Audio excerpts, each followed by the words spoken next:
A continuación, Nuevo Poder.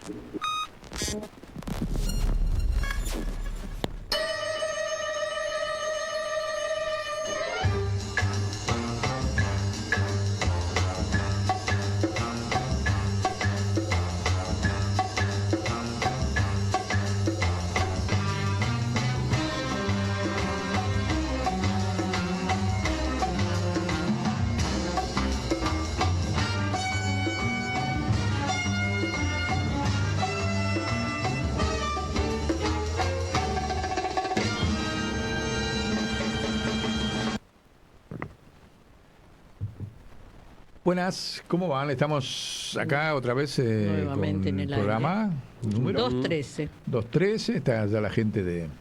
vino Guillermo, hubo un cambio ahí en el banco. ¿En el banco? En el banco entró un suplente, se fue Maradona y entró Messi, o se fue Messi y entró Maradona. Se fue Guillermo, se fue Marco y entró Guillermo. Y sigue estando allá María Betania y... Alberto. Alberto no le pusiste, ahora tenés que Alberto, ponerle sí, le habíamos puesto en algún momento, era del Enterprise. Sí. del Enterprise, decía, siempre fue el Doctor Spock. ¿Quién va a ser? Inevitablemente es el Doctor Spock. Bueno, vamos a hacer un programa hoy que vamos a hablar un poquito sobre el problema y drama internacional de la tercera guerra que sigue avanzando por pasos, como decía Francisco. Vamos a hacer un streaming ahora cuando entre con el Sheikh Abdul Karim Paz, que es de la mezquita acá de Flores, de la mezquita iraní, ¿no? Hay otras mezquitas que responden a Arabia Saudita, esta responde a Irán. Somos viejos amigos, hicimos, recordás, el movimiento del Cámara por la paz entre las religiones juntos.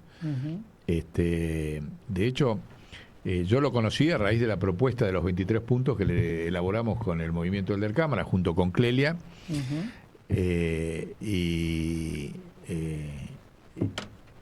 Que se la llevamos a Francisco. A Francisco y a varios dirigentes en Israel, el padre Domingo Bresi, que también es de Flores, se la hizo llegar al Sheikh Karim Paz.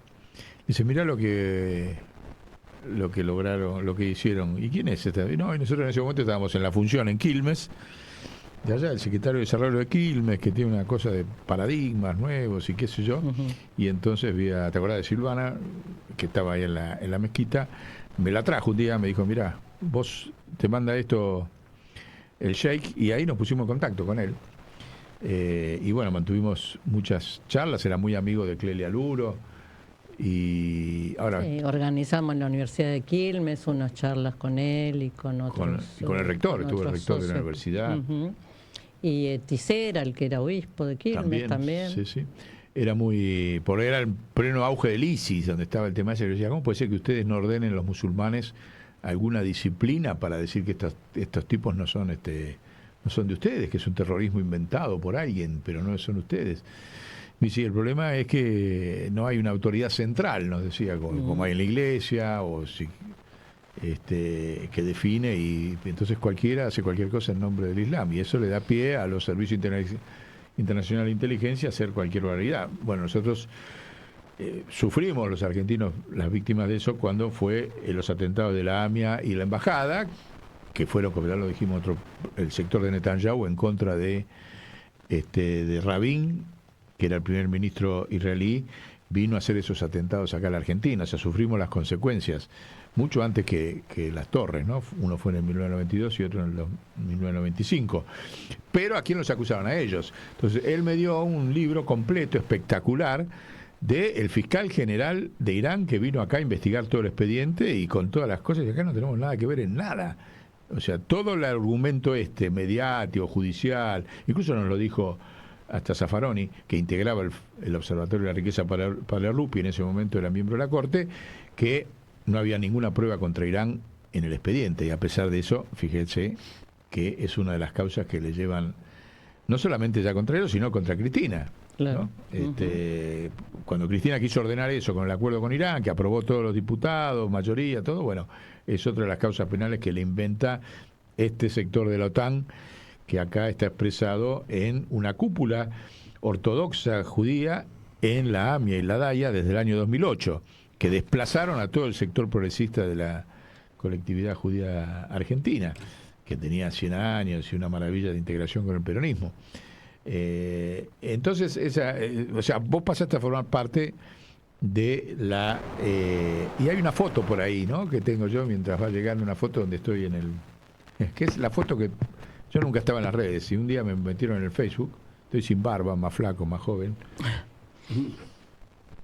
pero me elegí sacármela en el monumento, fíjense qué importancia que tiene hoy, el único monumento que hay al Holocausto, ahí lo tienen, ¿ven? Está en Palermo, ahí frente a donde está la mezquita esta que hizo Arabia Saudita, en el terreno que le regaló Menem, frente al hipódromo. Bueno, no había monumento al Holocausto en la Argentina. ¿Y saben quién lo hizo? Y después no lo fue a inaugurar, no quiso ir a inaugurarlo, Cristina. Por eso yo fui y me dije, bueno, como yo voy a salir a desmontar todas las mentiras, no, déjamelo, que lo explico un poquito. Fui y dije, en mi Facebook van a ver que yo estoy ahí, para que no empiecen a decirte la pelotudez de que sos antisemita y pipiri y todas las mentiras que dice este sector de la derecha religiosa y política israelí. Entonces, ese monumento es el monumento del Holocausto, que Cristina lo quería inaugurar, pero cuando le empiezan a atacar con Irán, cuando el Estado de Israel vota en contra con los fondos buitres en las Naciones Unidas, vota en contra nuestro en las Malvinas, entonces Cristina levanta el caballo, porque ya le empiezan a atacar el lawfare a fondo a través de jueces judíos, y entonces no va a inaugurar ese monumento que está ahí. Ahora es curioso, es muy raro, porque yo paso siempre, hace como 1 año y medio que están haciendo una obra que no está, y está tapado. Antes estuvo ahí, no se inauguró formalmente, pero está, significa esos cubos de cemento que están ahí, los distintos objetos de las víctimas del Holocausto impregnados en el cemento, zapatos, ropa, etcétera, ¿no? Y esa es la foto que yo elegí poner en mi Facebook y que nunca más la cambié. Creo que todo el mundo cambia la foto, no, ahí está. Entonces, como eso era cuando estábamos empujando y trabajando el movimiento del Der Cámara por la paz entre las religiones, y formaba parte de Karim Paz de ese movimiento, y ahí fue donde vos tenés los 23 puntos, ¿no? Porque con Sonia formamos parte y ahí elaboramos. Es interesante, eso está escrito en el año 2014, creo, ¿no? O 2014, sí. Y se lo llevamos a Francisco como propuesta de mediación. Y fíjense lo que ha pasado después. O sea, este sector de la derecha de la OTAN, religiosa, política y todos, en lugar de llevar adelante esta propuesta, desencadenaron la Tercera Guerra Mundial. Atacando primero a Gaza, ahora Irán, bueno, todo lo que ya sabemos que pasa con la supuesta... ¿Se acuerdan cuando atacaron a Saddam Hussein?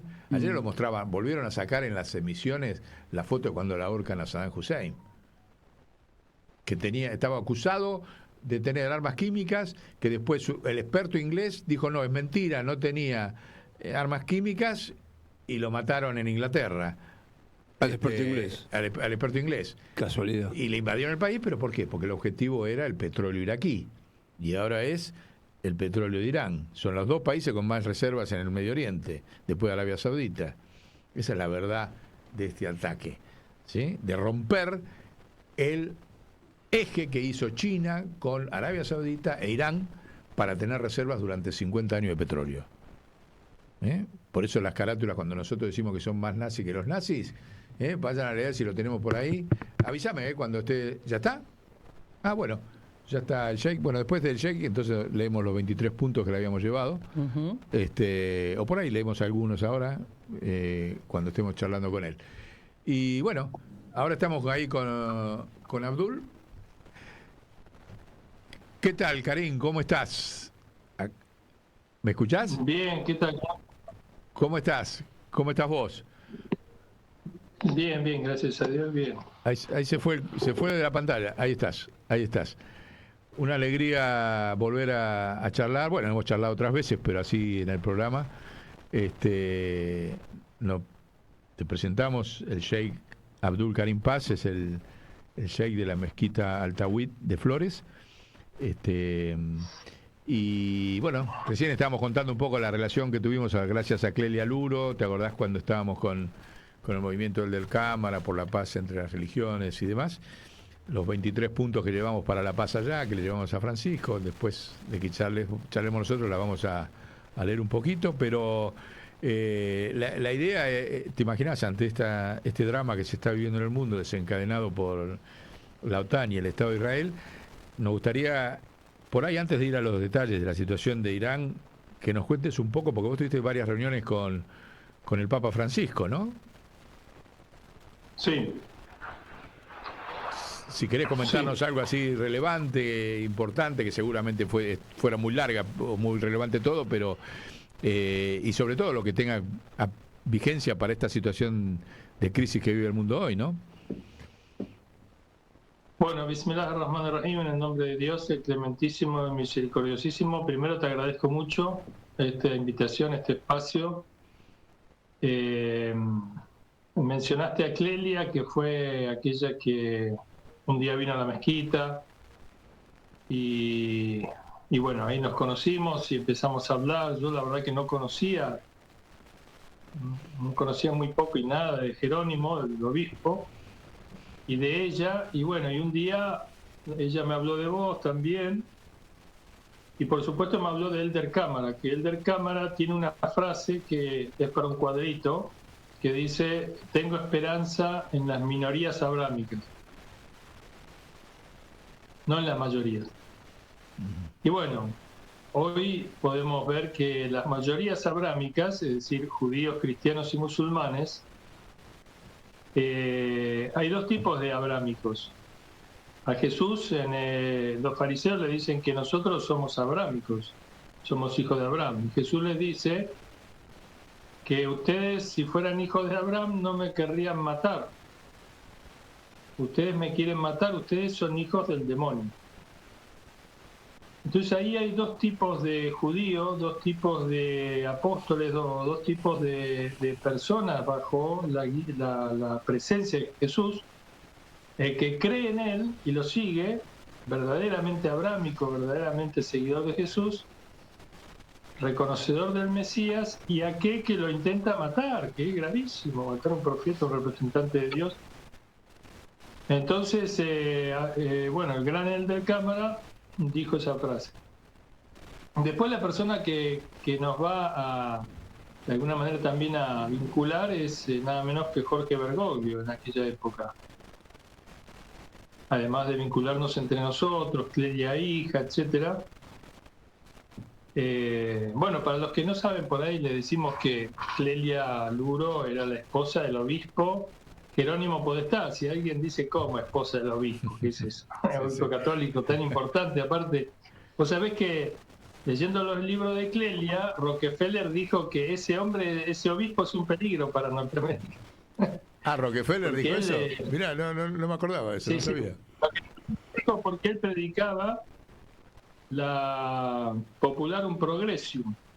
Claro. En todas las unidades básicas peronistas, en todos lados, en una época muy efervescente, y él era seguidor del Evangelio, y obviamente el Evangelio tenía muchas afinidades con el justicialismo y el peronismo, y entonces era muy afín. Y claro, decía Rockefeller, si esto llega a aprender en las iglesias, cada iglesia una unidad básica, cada unidad básica una iglesia, es una va de la mano el tema. Cada mezquita una unidad básica. Con la diferencia es lo que pasa en Irán. En Irán cada mezquita es una unidad básica y cada unidad básica es una mezquita, o sea, no hay separación. Mirá. Lo cual, vos sabés que la comunidad organizada, la religión, cuando las iglesias o las mezquitas cumplen su verdadera función, son organizadores de comunidad. Y por lo tanto lo que enseñan las religiones abrámicas es que nosotros tenemos un Dios, no tenemos dos dioses, tenemos uno solo. Entonces el corazón, dice un dicho profético, el corazón es el templo de Dios. Jesús también habla de eso. En el templo de Dios solo debe gobernar Dios.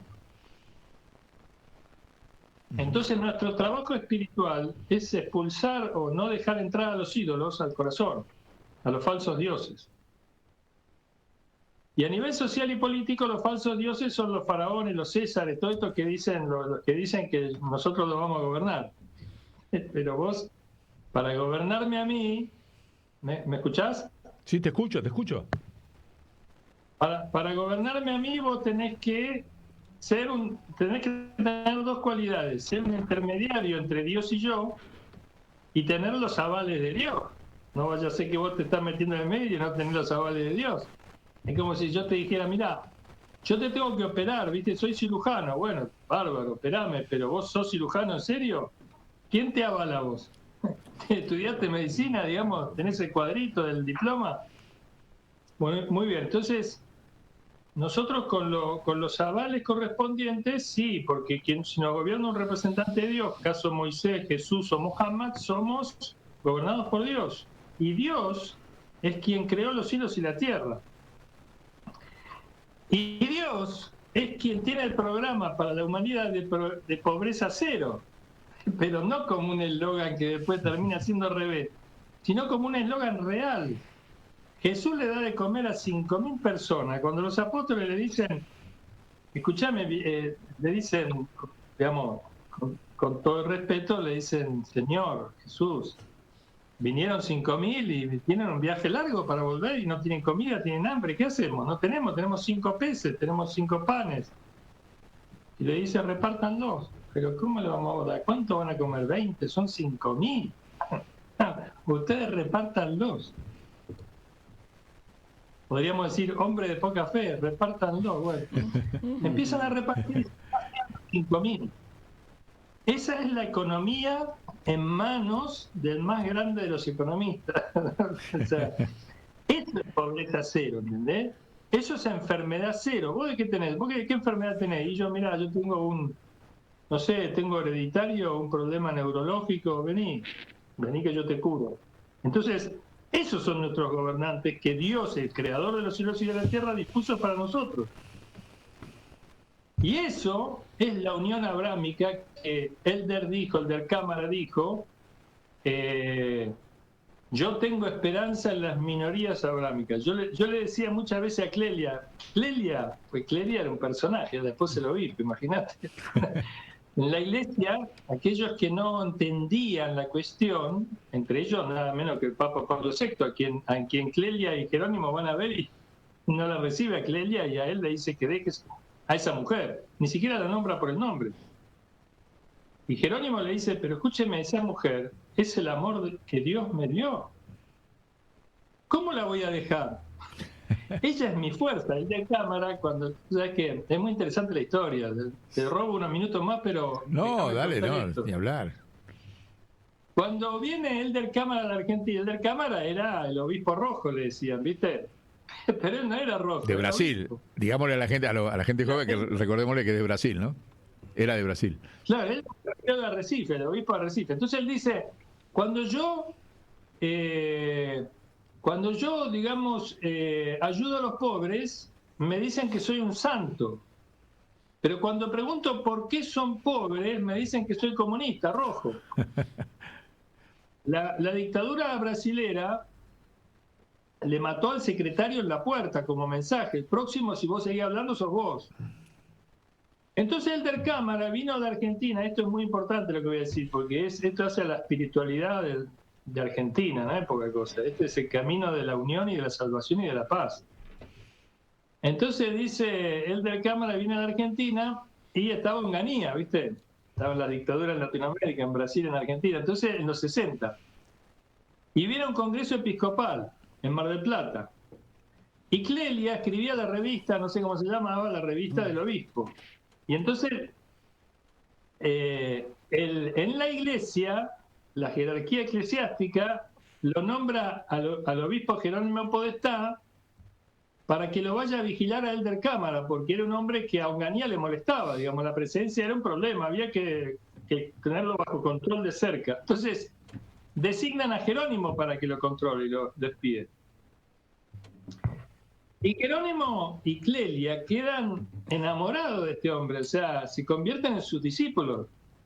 Pero el momento de la conversión es cuando Clelia le hace una nota en la revista Y viene Jerónimo, y Jerónimo lo conocía, porque además él estaba encargado de estar al lado de él, para ver qué hacía. Entonces Jerónimo le dice a Clelia, dice, ¿se conocen? Él es el obispo Elder Cámara. Dice, sí, nosotros ya nos conocemos, le dice Clelia, porque había empezado la entrevista un rato antes, ya estaban hablando.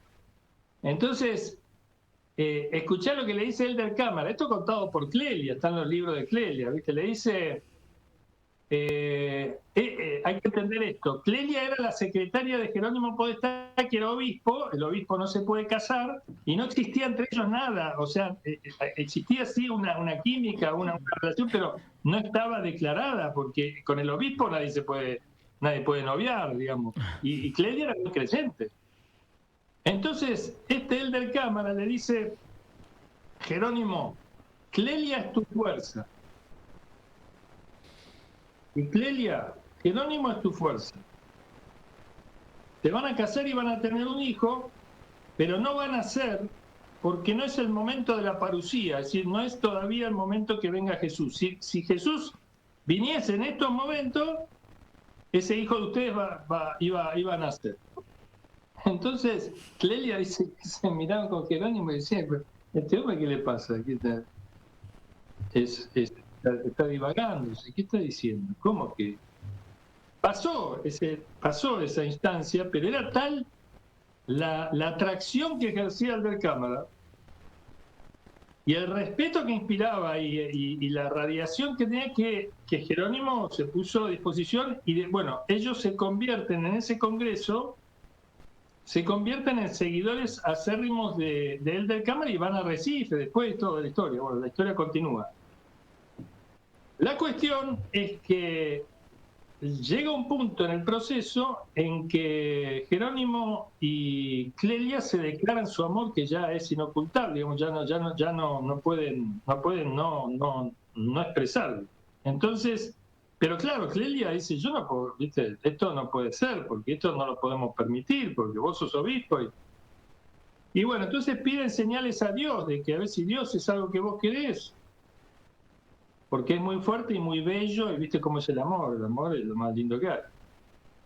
Entonces, bueno, Dios le da las señales, la cuestión es que ellos adquieren certeza, y entonces le dicen le dicen lo que se suele decirse en estas instancias, es, escúchame, tenés la relación con Clelia, pero callate la boca, porque, viste, vos querés expresar esto, no se puede, te van a echar de la iglesia. Entonces él dice, no, Jesús dijo que la luz no se pone debajo de la mesa, se pone arriba de la mesa, y este amor es de Dios. Entonces yo lo tengo que expresar al mundo, Jerónimo. Era terrible. Sí, sí. Entonces, es muy interesante la disputa que tiene con Carlos Mujica, porque es graciosa. Permitime te la cuento y después ya te dejo. No, dale. Jerónimo le dice vos sabés que los sacerdotes del tercer mundo y los obispos del tercer mundo, políticamente hablando, eran todos cristianos. O sea, seguían el evangelio, digamos, seguían a la doctrina social de la iglesia, eran cristianos. El celibato. No, ahí está un tema. A ver. O sea, políticamente eran o socialistas o peronistas. Porque políticamente hablando, cuando bajabas el evangelio a tierra, o tenía que optar por los peronistas o por los socialistas. Pues no había en esa época un partido, la democracia cristiana no les convencía porque acá no había parte en Argentina. Acá el cristianismo estaba encarnado por el peronismo. Lo otro era socialdemocracia, bueno, el liberalismo, el comunismo, eso no era cristianismo digamos, de corte soberanista, independentista y imperialista, o de tercera posición. Entonces vos si eras de tercera posición, o eras socialista o eras peronista. Después había tercera posición, eran esos dos. Entonces, los socialistas le decían a los curas peronistas, y los curas peronistas le contestaban a los curas socialistas, pero no quiero decir que eran peronistas o socialistas, eran cristianos, ¿sí? Pero tenían un tinte político más de uno, más del otro. Los socialistas decían, ¿qué hacemos? No, y si la iglesia nos echa, ¿qué importa? Nosotros seguimos a Jesús, no a la iglesia. Y los peronistas decían, no, o sea, los de tinte peronista decían, no, escúchame, Mujica decía, si nosotros salimos de la iglesia, no somos nadie, somos parias, o sea, nuestra fuerza está en la iglesia, en ser la voz del mismo pueblo y que del decía Clelia. evangelio, como decía Angelelli, una mano en el evangelio y una mano en el pueblo, de la iglesia. Era un planteo respetable. Entonces, los de tinte socialista decían, ¿qué hacemos? No, ¿qué importa? Todos tenían novia, mujer, lo que fuera. Y los peronistas se dividen en dos. Jerónimo Podestá era de los que tenemos que casarnos, y si nos echan, pero tenemos que casarnos. Y y Mujica le decía, no sea tarado. Entonces hay una discusión de ellos muy interesante. Mujica le dice, ¿qué teología polleruda que tenés vos? Muy buena. Con la mujer, andate con tu mujer y callate la boca, tonto. Acá lo importante es la justicia social. Y Jerónimo le contesta, le dice, ¿qué teología pelotuda tenés vos? No entendiste nada. Y yo le doy la razón también a Jerónimo, porque Jerónimo dice, escúchame, el amor es motor. ¿Cómo me hace sacar el amor si viene de Dios? Bueno, así que acaba de traer dos teologías olvidadas en el cristianismo, la polleruda y la pelotuda. Mira, interesante para desarrollarlo. No, bueno, no lo dije yo, lo decía No, ellos. ya sé. Eso lo dice Clelia con esas palabras. Yo por eso te lo digo así, porque lo dice Clelia. No, sí. Clelia era la que decía estas cosas en los libros. Pero Sí. lo más interesante, como introducción a Francisco, que ahí vino tu pregunta, el querido Francisco, es que Francisco, que era muy amigo de Jerónimo y de Clelia, y que además el único obispo que fue a visitar a la terapia intensiva a Jerónimo fue Francisco, porque nadie lo podía ir a visitar, porque Jerónimo lo echan de la iglesia, le sacan el sacerdocio, porque lo va a ver a Pablo VI y sale totalmente defraudado. Dice, yo pensé que era el nombre de Dios y me sacó corriendo con el proyecto que yo tenía con mi esposa. Bueno. Entonces él dice que lo echan, se va al campo, viste toda la historia, y funda la Federación Mundial de Obispos Casados. Y sigue dando misa, pero ya no oficialmente dentro de la iglesia. Bueno. Eso es otro hecho de los argentinos que está olvidado, ¿no? Dentro de la iglesia, pero ya no es obispo. Claro.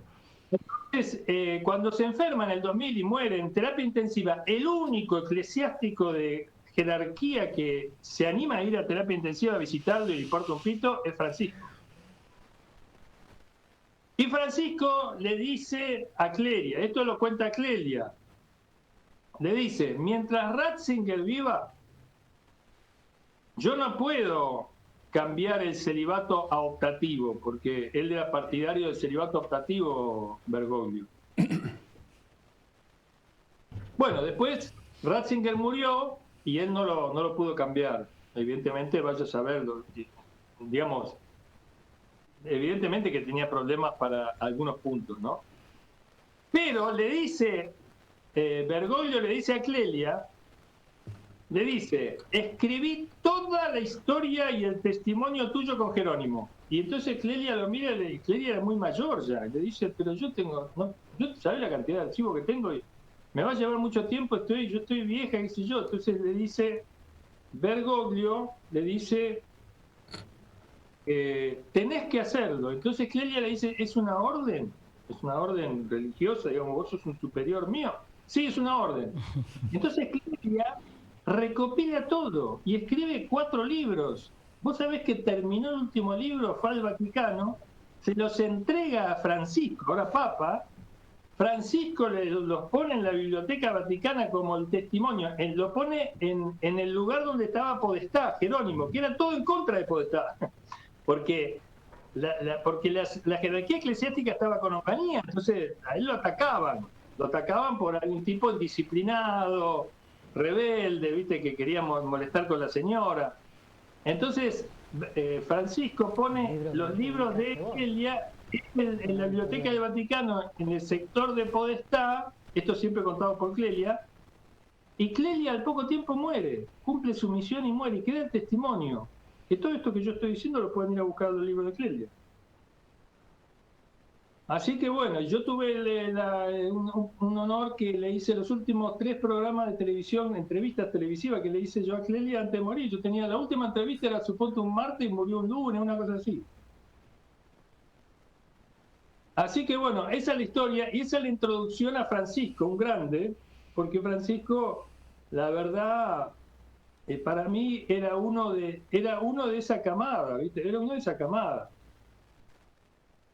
El tipo que estaba que estaba, digamos, con Jerónimo y con Clelia, pero estaba también con un hombre que estaría seguramente con ¿cómo se llama? El del Cámara, un hombre que santificó a Angelelli, un hombre que dijo esta expresión, la voy a decir porque está pública, hay que encontrarla. Yo la escuché en 2 oportunidades, en conferencia de prensa en internet, pero la verdad que no lo tengo yo el documento, pero te voy a decir lo que escuché. Que Francisco dijo que yo quiero a los iraníes por 3 razones. Yo hablé mucho en privado con él del tema de Irán. De eso no tenés que dar datos, de las charlas tuyas privadas. Él dijo, yo lo quiero por 3 razones. Primero, esto lo dijo en conferencia de prensa el rector del Seminario Teológico de Irán, que lo fue a ver al Vaticano y lo filmó, y tuvieron una conversación entre ellos. Quiero a los iraníes por 3 razones, dijo Francisco. Porque tuvieron un imperio humanista, es decir, fue un imperio, y como todo imperio, ¿viste? Hay que aguantar un imperio, o sea, tiene su autoritarismo, un imperio es un imperio. Pero era humanista, no era un imperio depredador, no era un imperio conquistador, o sea, era un imperio, tampoco lo vamos a idealizar, pero era humanista. El de Darío, que digamos, tuvieron entre otras cosas una gran acción para con los judíos. Sí, durante la Segunda Guerra, ¿no? No, te estoy hablando de antes, estoy hablando del imperio babilónico y ellos digamos, les permiten regresar a Jerusalén, bueno, la creación del primer templo, del segundo templo, bueno, ahí me pierdo un poco, pero más o menos. Ahora, el tema es que los quiero porque fueron un imperio humanista, porque hicieron una revolución y fundaron un gobierno religioso, y porque son muy valientes. Bueno, yo me detengo en esta última. Vos a un terrorista, entre comillas terrorista, vos no le decís que es muy valiente. Un terrorista es un terrorista. Un terrorista es un loco, es un demente. Pero no es valiente. Valiente es una virtud. La valentía es una virtud. Valiente se le dice a aquel que enfrenta un poder superior, sin miedo. Vos a ese le decís que es valiente, vos no, a un terrorista que te pone una bomba en un mercado, le decís que es un demente, es un criminal demente, no le decís que es un valiente. ¿Cuál es la valentía de matar a gente que está en un mercado? Entonces, el tema es que Francisco desarrolló una relación que, bueno, todos vimos cuando lo fue a visitar a Ayatollah Sistani, que es el segundo líder más importante del mundo chiita, o sea, claro que había una política vaticana, pero Francisco le dio una impronta y una direccionalidad y un aceleramiento a ese proceso de él. O sea que el hombre era un hombre que se movía entre 2 cosas, yo digo, entre la iglesia y su estructura, tanto a nivel de Argentina como a nivel mundial, cuando fue papa, que no es un tema fácil. Vos te acordás de Hans Kuhn, digamos, los problemas que tuvo, digamos, no era un tema fácil. Cuando te digo que él es el único obispo que va a terapia intensiva de un grande como fue Jerónimo Podestá, te das cuenta que o un Angelelli o todos estos que, bueno, Gesaine, todas estas personalidades que León, etcétera, que fueron un puñado, porque en realidad, vos por ejemplo, los sacerdotes del tercer mundo, que Perón llamó esta es mi iglesia, eran el 5% de los sacerdotes de la iglesia, 5%. Pero hicieron un ruido tremendo. Entonces, bueno, toda esta introducción viene a cuenta de que Francisco fue para mí un hombre muy, muy, muy importante. O sea, para la Argentina fue un hombre muy importante. O sea, es un orgullo argentino poner un papa. Es la única vez que un papa no europeo, ¿viste? Después vino pero León, el 14, pero digamos, el que abrió la senda, el que rompió el cascarón fue él. Y si te pregunto así de tus entrevistas, de tus charlas con él, algunas cosas así que te parezcan fundamentales para... Él le gustaba mucho, porque yo tenía, con Francisco teníamos, ya con Bergoglio, porque en realidad la relación con Francisco es una continuación de Bergoglio, que es un producto de la relación con Clelia, en realidad, Sí. que nos une, digamos, que nos genera como una cosa de amistad. Y en las charlas privadas con él, yo tengo muchas anécdotas, pero lo que te puedo decir es que obviamente era un hombre riquísimo en lo privado, porque en lo público él tenía que manejar muchas variables. O sea, en lo público, él me lo dijo, ¿viste? No tenía mucha libertad. No creamos que era demasiado libre, porque tenía una actitud y una visión en privado que no siempre, ahí apostaba mucho más que en público. Entre otras cosas, yo hablaba mucho de teología con él y yo sabés que tengo una tesis, escribí un libro sobre escuchá, es esta la tesis, es la unidad estratégica, teológicamente hablando, entre el Islam y el cristianismo. Entonces, él aceptaba esa tesis y la discutimos mucho, con muchos ejemplos. Y claro, pero él te digo, estuvo al servicio de esa tesis en privado, y en público también, porque yo lo vi 7 veces en Roma. En una de las reuniones yo salí, había 30 cardenales esperando afuera. O sea, los cardenales son como si te dijera ayatolá, ¿viste? Son tipos de mucho peso. Y vos imaginate en los salones del Vaticano a 30 cardenales que me ven salir a mí con esta pinta así. Y los tipos me miran y dicen, nosotros estábamos esperando, y viste, el ñato estaba ahí adentro. ¿Cómo es el tema? Está bien, es por turno, no es que yo le saqué el lugar, pero lo que te quiero decir es que esas cosas hacía Francisco. Sí, sí. No creamos que las hace cualquiera. Y a mí me decía el secretario del Vaticano, decía, no, el amigo del Francisco, vino el amigo de Francisco. Y en realidad yo no quiero vender una cosa que no es. Yo no era amigo en el sentido, ¿cómo te puedo decir? Que lo llamo a cualquier hora y hablo 5 horas con él. Yo no llegué a ser un amigo de esa naturaleza, no, pero sí, la verdad, un amigo. O sea, a mí me trató como un amigo, me trató muy bien.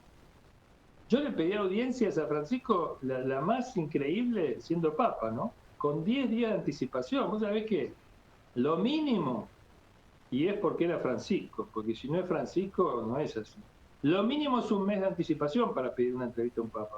Vos lo viste, vos fuiste a verlo. Sí, sí. No sé con cuánto tiempo le habrás pedido vos. No, varios meses. Pero él decía, decime un mes antes, ¿viste? Y en una oportunidad yo quería verlo y estaba apurado y le dije, mira, tengo 10 días, pero quiero verte. Me dice, venite a Santa Marta, venite a casa, dice. No, y además a veces me decía, ¿dónde la querés tener? Si querés más oficial, en la biblioteca, si querés menos... Bueno. No, fuera de serie. Y bueno, tuve muchas charlas de teología en esto de la unidad estratégica de cristianismo y Islam, y ahí un tema muy rico, pero me da un poco de cosas. Yo escribí un libro de la editorial Biblos, lo publicó Biblos, el Javier Riera, el editor, porque lo conocía yo en la Facultad de Filosofía, porque yo estudié filosofía acá, y se llama Sacerdotes del Tercer Mundo, una visión islámica. Y hablo de Jerónimo, hablo de Clelia y hablo de Francisco, siempre dentro de la temática de la unión estratégica entre el Islam y el cristianismo, porque en la teología islámica, en la teología cristiana judía, tenemos que Jesús vuelve. ¿Sí? Juan Pablo II decía hay que preparar el mundo para la venida de su dueño. Jesús vuelve. Y el imán Mahdi, que es un descendiente del profeta Muhammad, que está oculto, aparece. Vos sabés que la venida del imán Mahdi como una suerte de mesías islámico es una creencia de todos los musulmanes, de todas las tendencias que vos se te puedan imaginar. Ah, todas coinciden en que está oculto. En eso no divergen. Mirá lo que coinciden todos los musulmanes. Que el Mahdi viene con Jesús, los dos vienen, a llenar la tierra de justicia, como estaba llena de injusticia a su venida. O sea, los dos vienen para coronar el proyecto divino del reino de Dios en la tierra. Yo le digo mucho a los cristianos, lo hablé mucho con el Papa Francisco.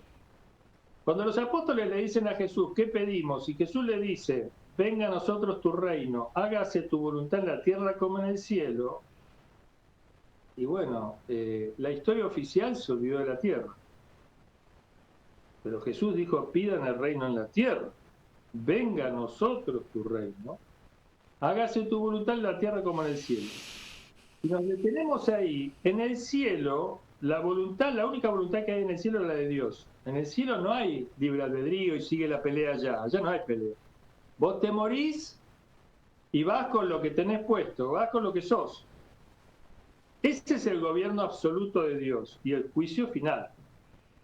La disputa está en el mundo, donde hay libre albedrío, donde está la prueba.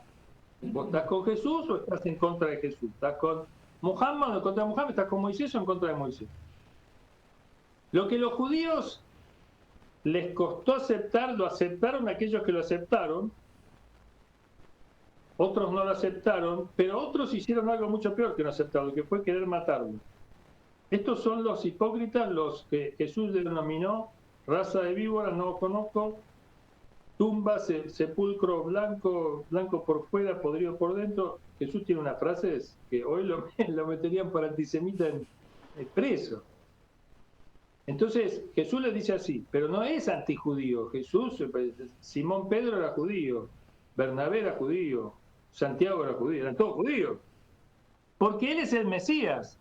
Entonces va a volver y los judíos se van a volver a dividir entre aquellos que lo reconocen, porque ¿quién si no es el Mesías? Es Él, el Hijo de María, Virgen, creado del Verbo, sea. Es el Mesías, el que te dice sea y es, el que te dice que coman 5.000 personas con 5 panes. Ese es el Mesías. Y entonces, nuevamente, va a haber judíos que lo van a seguir, y va a haber cristianos que lo van a seguir, y va a haber cristianos que van a estar en contra y judíos que van a estar en contra. Y lo mismo va a pasar con el imán Mahdi, va a haber musulmanes a favor y musulmanes en contra. Ahora, el que esté a favor del Mahdi está a favor de Jesús y el que esté a favor de Jesús está a favor del Mahdi. Porque ellos se unen. Y lo que unen es lo que decía Elder Cámara para cerrar el cuadro. Tengo fe en las minorías abrámicas. Porque las mayorías abrámicas son parte del status quo. Si las mayorías abrámicas estuvieran bien, el mundo no sería lo que es. Ahora, entonces, en esta cuestión, Francisco decía, a mí me parece muy bien, o sea, yo concuerdo. Es así, no hay otra teología posible, es así. bueno, pero ¿qué instancia tiene? Una pregunta. Hay un problema judíos, hay un problema antisemitismo, antijudaísmo. ¿Qué antijudaísmo? Yo no puedo ser musulmán y ser antijudío, porque el profeta más mencionado en el Corán es Moisés. ¿Cómo voy a ser antijudío? O sea, si soy antijudío, no soy musulmán. Pero esto es un ABC, sin embargo, confunden tanto a la gente, le tiran tanto veneno y tanto odio, que hacen que se maten la gente. Pero la verdad es que, escucha, dejen de ver televisión y agarren los libros, porque la verdad como decía Malcolm X, cuidado con la televisión, te va a hacer amar al opresor y odiar al oprimido. O sea, la televisión no es joda. Un medio hegemónico es un aparato infernal. Es un aparato extraordinario, tecnológicamente es increíble, cambió el mundo. Entre nuestros abuelos y nuestros padres cambió el mundo con la imagen visual, pero es un instrumento, ojo, el instrumento en manos de un carnicero corta y mata, en manos de un santo santifica y bendice. Karim, Abdul. No vas a poder ver televisión o por celular, aunque esté en Jerusalén. ¿Qué problema hay? Karim, ¿me escuchás? Sí. Sí, ¿qué decir? Mirá, la verdad que el tema da para largo, nos quedan 7 minutos de programa. Me gustaría que vengas otro día acá o hagamos uno más largo. Dale. Que vengas con tu tesis, con el tema del libro, para seguir cuando quieras. El programa está abierto para las veces que quieras venir a hablar, ¿viste? Pero me gustaría que poder, en este contexto que hay mundial, poder conocer tu tesis teológica, ¿no? Que me parece bastante muy potente, ¿no? Pero comentame un poquito en estos 6 minutos que nos quedan sobre la realidad de hoy allá. Sí, es una tesis muy purificadora para la Argentina, porque la Argentina, tal como decía Bergoglio, es crisol de razas, crisol de religiones. Acá tenemos la ventaja de que estamos todos y estamos lejos, porque allá es difícil pensar. En medio del despelote, digamos. No es que, ojo, no es imposible pensar. También ¿Venís el próximo programa? ¿Venís el próximo programa o cuando puedas? Si Dios quiere, dale, si Dios quiere, cómo no. Vamos con el libro para leer más y claro. menos. y lo trabajamos. Y decime algún panorama de cómo ves ahora esta barbarie que se está dando en Medio Oriente, del ataque que ha sufrido Irán. Yo creo que viste, yo creo que cuando Moisés dijo no matarás, no estaba bromando. O sea, no se puede matar, no se puede matar, no se puede robar, no se puede mentir. Entonces, obviamente que matar en defensa propia sí se puede, porque David mató a Goliat. Pero, está bien, acá viene una enorme discusión de quién es David y quién es Goliat. Bueno, acá hoy en día tenemos un panorama muy claro a nivel mundial. Acá la guerra, esta última fase, la comienza Israel. Desgraciadamente comete el error garrafal de atacar Irán. Atacar porque ataca centrales nucleares, ataca ciudad, ataca civiles, ataca militares, ataca todo. Ataca científicos, ¿viste? Una locura. Una locura en donde muchos judíos le dicen a Netanyahu que está loco. ¿Cómo hace ahora con todo el despelote que armó? O sea, porque yo lo dije el primer día, todo lo que sobrevenga va a caer sobre los hombros de Netanyahu, porque él empezó. O sea, vos te podrás enojar con Irán, ¿por qué Irán nos pega así? Bueno, pero sí, si querés enojarte con Irán, te tenés que enojar menos con Irán que con Netanyahu, porque que empezó. Si hubiera empezado Irán, estaría, sabés que todo el mundo condenando, todo el loco, ¿viste? ¿Cómo van a empezar? Pero no empezó Irán. Y eso es algo que el mundo lo ve, o sea, el mundo lo ve. Y yo te puedo asegurar que en Palestina, a mí me gusta llamar Palestina, históricamente es Palestina eso. Hay una parte muy importante que está en contra de lo que hizo este hombre y tiene que andar con mucha custodia hoy en día porque es muy responsable. Entonces, yo creo que nunca Dios va a apoyar a la agresión.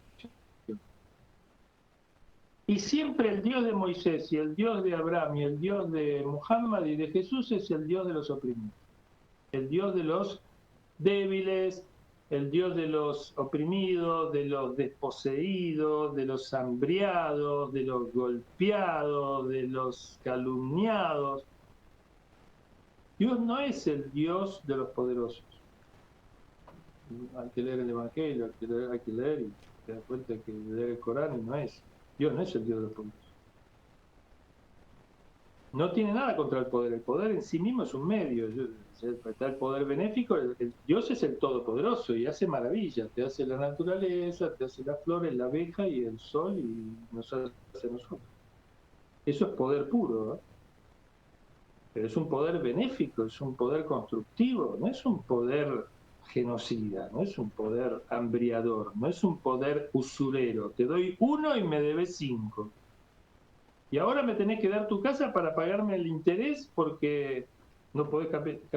Pero aparte el endeudamiento, que es usura que está prohibida en la Biblia, en el Corán, en todos lados, se hizo y se hace a sangre y fuego. O sea, vos sos un conocedor de la deuda argentina.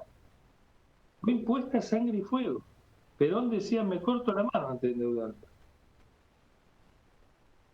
Porque cualquiera en su sano juicio no va y se endeuda. Ahora te llaman los bancos y te quiere tarjeta, señor, no quiero nada, usted no quiero nada, porque donde te agarro, bueno, con racionalidad se puede usar una tarjeta, sí, pero vos no podés endulzarte con los créditos y después no sabés cómo lo vas a pagar, o no, es 2 más 2, 4. Ahora, si a vos te ponen un revólver y te dicen endeudate, como ocurrió con las dictaduras, que fueron las que fueron al FMI a endeudarse, porque esa plata hace un círculo, la calecita, famosa calecita financiera, entra por acá y se va por acá y va a todas las mismas manos, pero a nosotros nos dejan la deuda. Y ellos se llevan la plata, se llevan el oro, se llevan los dólares. ¿Te acordás de esa escena dantesca de los camiones de dólares yendo a Ezeiza? ¿Vos te acordás? Sí, sí. La vimos todos. Ahora el oro a Ezeiza otra vez, escuchame, son insaciables. Ya nos robó el inglés Bereford, el que se llevó el oro, que lo persiguieron a Sobremonte, que se escondió, que se escapó con el oro y creo que lo agarraron no sé en dónde, se afanaron el oro. Nos vienen afanando, eso se hace por la fuerza. Y eso los profetas lo prohibieron. Lo prohíben los profetas y lo prohíbe la razón. ¿Cómo te vas a endeudar? No te podés endeudar. Si no podés pagar, no te puedes endeudar. No puedes dejarle a tus hijos y a tus nietos y a tus bisnietos. Es una locura. Es una opresión. Y bueno, así estamos. Karim, se nos terminó el tiempo, pero me gustaría, ahora ya tenés 2 temas para que vengamos a charlar. Tu teología y el tema de la deuda mundial, a ver cómo las minorías abrámicas...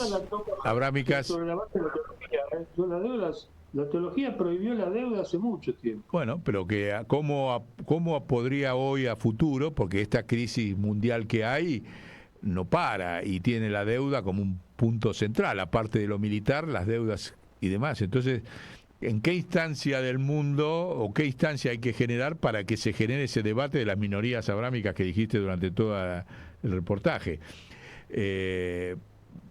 Viste que nosotros siempre, ¿te acuerdas que le impulsamos un concilio vaticano abierto a todas las religiones, que se lo llevamos nosotros a Francisco, una asamblea religiosa, o sea, porque viste que en las Naciones Unidas no se discute esto. Ahí yo tengo una pequeña diferencia con vos, porque vos llevaste esa propuesta, vos tenés una intención muy grande, vos volás muy alto. Porque, ¿cómo vamos a hacer un concilio de todos los capitostes cuando es un quilombo el mundo? O sea, ¿vos te crees que va a salir algo bueno de ese concilio? Bueno, por eso. Vos tenés que armar gente que digamos, tenés que armar comunidad organizada, que entienda tu objetivo. Porque, y de hecho Francisco te dijo, viste, que yo la estoy haciendo del grupo sinodal, por eso que vos decís, ¿viste? ¿Por qué? Porque lo que vos decís ya hay. La Asamblea de Naciones Unidas es eso, más o menos, más o menos. Y cuando se ponen de acuerdo en que tiene que haber cese del fuego en Gaza y que entre la ayuda humanitaria, Estados Unidos lo veta. Y vos querés hacer un esfuerzo enorme para llegar a eso. No. Lo que hay que hacer es comunidad organizada. Esto que estás haciendo vos no será tan grandilocuente, pero es un diálogo. Hay que hablar, dialogar, armar y construir y las cosas... Hay un dicho profético que dice, hay demasiada luz para quien quiere ver. Pero la gente, ya lo dijo Sócrates, ¿te acordás en la caverna cuando lo decía? Pero escúchame, hay mucha luz. La luz está allá, viene del sol. No, mirando todos encadenados para el fondo de la cueva. Y ¿cómo me voy a sacar las cadenas? No, mátenlo. Al final lo mataron a Sócrates. En vez de sacarse la cadena, lo mataron a Sócrates, lo mataron a Jesús, y lo mataron a este y lo mataron al otro. Bueno, basta. Bueno, escúchame. Estamos en una época avanzada porque ahora es mucho más la gente que entiende que antes. Te comprometo, escúchame, te comprometo a venir a charlarlo acá 2 horas a fondo todo eso, a ver, junto con el tema teológico. ¿Te parece? Dale. Cuando vos quieras, me decís, si querés el jueves que viene, te venís. Porque bueno, te imaginás si que este tema de... Semana, en principio te digo que sí, cualquier novedad para vos o para mí, el martes dale. Volvemos a confirmar. Bueno, Karim, te agradezco muchísimo. y que nos... Saludos a la compañera, ahí está, la vi recién en una sí, imagen. muchas gracias. Ahí está gracias. Sonia, Remigio, Muy interesante. que están acá en el Y programa todos los... también a tu compañero que no sé el nombre. Remigio. Remigio, bueno. Espero verlo pronto, me interesa mucho el tema. Es más, Dale, gracias a ustedes de nuevo, a Guillermo, y bueno, una bendición para Clelia y Jerónimo y Francisco y todos los mártires. Dale. Sí, así es. Gracias, Karim. Un abrazo. Chau. Chao, chao. Gracias. Bueno, listo. Nos despedimos. Nos despedimos con este inicio. Dado que estamos en plena guerra mundial, me parece importante